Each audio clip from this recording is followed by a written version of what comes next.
Yes, yes, we can hear you. We can hear you very well. Thank you very much. I'm very pleased to speak to you this time from, again, a different part of the world. I am sitting here in a UNESCO-based office where I am the Secretary General of the International Association of Universities. And it is a very great honor for me to be here today with so many esteemed colleagues from around the world, some of whom I know well from face-to-face meetings and others from reading them. It is really a very good day to celebrate such an important achievement, Paul, and a book that, as everybody has said so far, is really a book that will make a difference for the future. So thank you very much for having invited me to the table today. And to also say a few words from my perspective. I'm very pleased to say that Paul is an esteemed member of the administrative board of the International Association of Universities, the global association representing the global voice of higher education. And he is the perfect voice for African higher education on the board, together with his member of the board colleagues, Ebenezer Owusu from Ghana, and Ghulam Mohammed Bai, who is a former president of the association.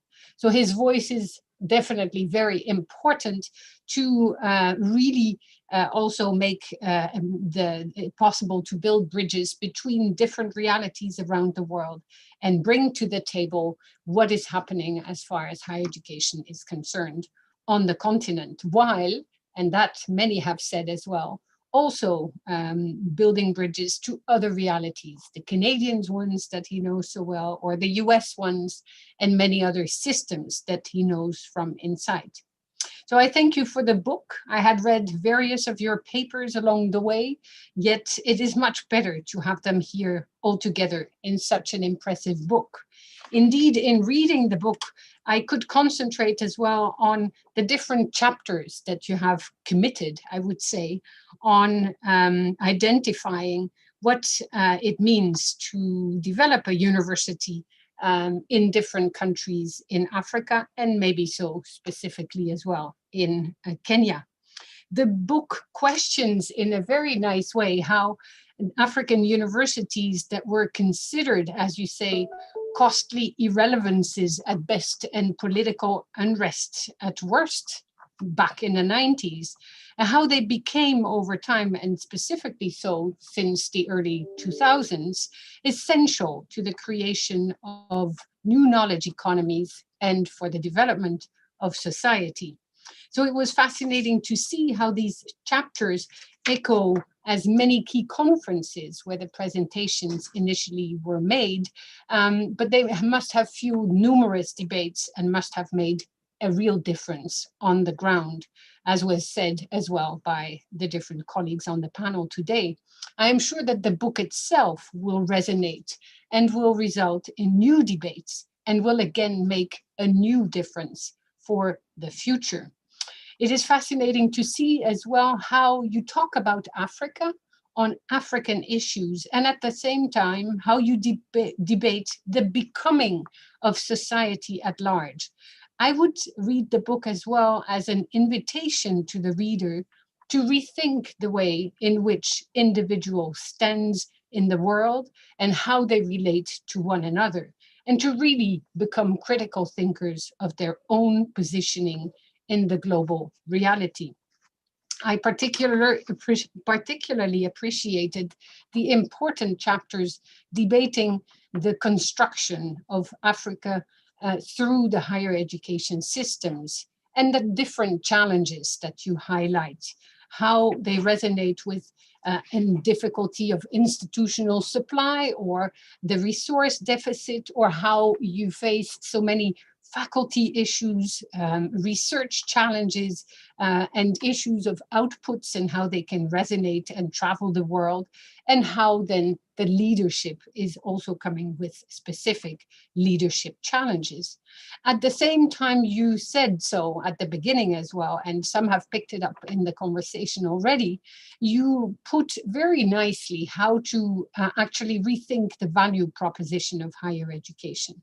And there you don't look only at African higher education institutions, but you actually question the value proposition of higher education at large, with this incredibly difficult tension between, on the one hand, being these institutions to cultivate and enlighten citizenship, generate new knowledge, be inclusive, integrative, access to all, and innovative at the same time, and be also very much hands-on by providing the employability opportunities that are so much required for the generations that come through the system.